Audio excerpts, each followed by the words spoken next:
Hi everyone, Bandanner here. I hope you're all doing well. Welcome back to the channel, and welcome to this week's WARNO devlog, which is a mixture of the Nemesis 4 vote and also reinforcement pack number 6, which has a new map and a new patch. I'm not going to go through all the patch notes, but I will talk about a few key things which I'm really pleased to see have made it in. Oh, and for those fans of Ranked, there is also a Ranked reboot. Let's start with Nemesis 4. It's been the big thing the last couple of weeks, and obviously the voting has now commenced. So, your options in brief, once more, you can check out the previous blogs if you want more detail, are Nemesis 4.1, which is the covering force area. This is a Dutch division and the 20th Motoriserte Schützen division for the East Germans. These are they're probably the least popular of the votes, mostly because there's a lot of repeat stuff in there, and the divisions are kind of similar to stuff that's already in there. And in particular, the 20th, and this is no offense to anyone who wants to play this, they're sort of an artillery spam division, and there's quite a few of those already. And I don't think people are going to be very pleased if that wins and they load into a game as the Pact. And when you're in a team game and you're there deploying your bits and pieces to the front line, and then all of a sudden your allies put down their units and it just turns out to be 10 pieces of artillery. I'm sure you know where I'm going with this. And then you have 4.2, which is Northern Edge, so this is the 6th Panzer Grenadiers and the 94th. Now, this was certainly better than 4.1 in my opinion. Obviously, other people will have different opinions. Unfortunately, my issue with it was, again, that this is just a load of copy-paste divisions.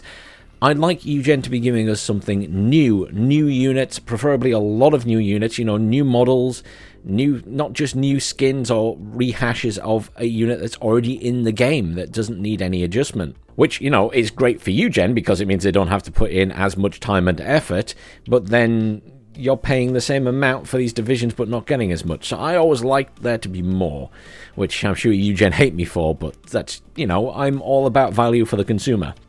Which leads me on to Nemesis 4.3 Capital Defense, which has the Home Defense Region London and the second for the Soviets, which I'm not even going to attempt to pronounce that again. But these are two very interesting divisions with lots of new units that we're not going to see anywhere else. There's going to be a lot of new models, a lot of new skins and everything, especially for the British. There's lots of new units in there. You've got Starstreak in there. You've got the British version of a Krug in there. There's a lot of cool stuff. Never mind all of your redcoats, effectively, and things like that. But as much as I will push the British propaganda, I want the British division, yada, yada, yada. The truth is, I also think that it offers the best value for money because there's a lot of new stuff that needs to be added by Eugen, so that, they're going to have to put in some time and effort into it, and I think that's better value for money for the consumer. I also think that it opens the door for more interesting divisions in the future, because I know there's some people who will try and argue the law is not right because they're not on the front line. Well, I would say to those people, why do you have in multiplayer then? Are you happy for North Ag divisions to be fighting South Ag divisions? Because that's not with the law either. And the nice thing is about 4.3, it opens a door for more of these types of divisions that are far from the front line, that maybe would be engaged in a different kind of war or in a different situation, and allows Eugen to bring in much more interesting units because of that. Like, for example, the sort of prototype units that we're getting with the London stuff, because, they weren't available anywhere else. They were still used for training and testing. So for me, 4.3 is the one to go for numerous reasons, not just because it's British. I also think the Soviet division is very interesting and has some very interesting units that you're not going to get elsewhere. But obviously you should vote for what you want to vote for. At the end of the day, everyone has different tastes and different interests. But obviously, if you want to be a winner, you vote 4.3. What about Reinforcement Pack 6? Well, it includes a new map. Creedy, I'm assuming I'm pronouncing that right. It's how I pronounce it in English, but it's German, so Creedy? Either way, it's available in various versions, including Dual. It's quite a nice map. There's a lot of verticality to it, like different hill heights and stuff. They note it's intended to capture a relaxed Baltic sea resort and ferry port on the border between West and East Germany. And we have realistically recreated this environment with a WARNO 3x3 81km squared map. It was originally designed with the intent of being 3v3, but could also be played in 10v10, 1v1, and in destruction mode. There's no NDA drop for this one, so I didn't see much point in doing a video of the map.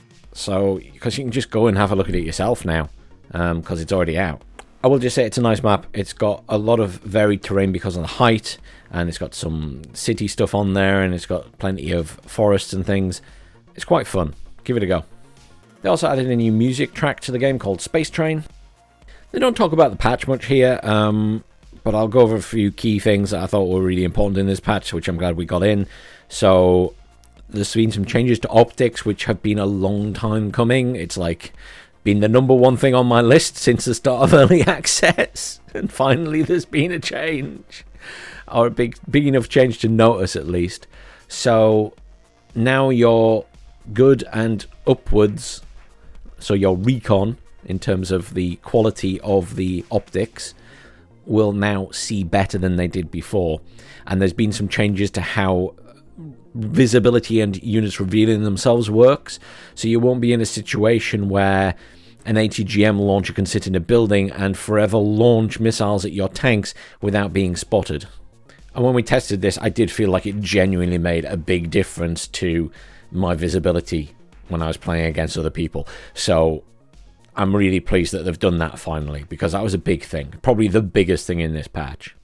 There's been adjustment to the amount of MLRS artillery available, because as you will know if you've played 10v10s, it has been a massive problem that obviously Pact have just been able to spam a lot of these and just annihilate stuff.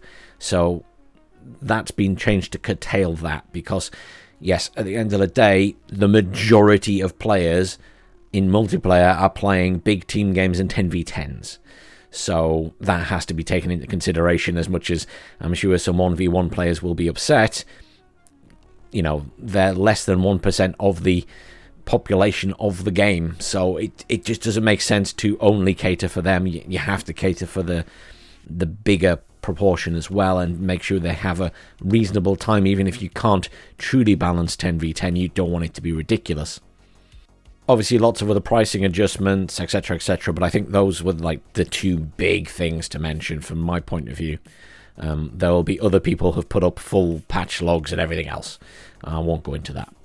And then, of course, there is the ranked reboot, which is obviously a little bit overdue. But I think they wanted to wait till the right time, and when everyone felt it was the right time. And they took feedback on that, which was good. And it also means that on top of the original 6 battlefields that were in Season 1, they're also adding more to make 11 in rotation in total. So you'll also have Death Row 2v2, Two Ways 2v2, Mount River 1v1, Chemical 1v1, and Creedy 1v1. More maps equals more variation in the maps you're going to get. That's good in my book. I know people were getting a little bit sick of getting the same maps over and over. That is basically everything for this week, so thank you for joining me. Do go and enjoy the new patch. Enjoy the ranked reset, see if you can beat everyone else to the #1 slot, and I will see you all next week.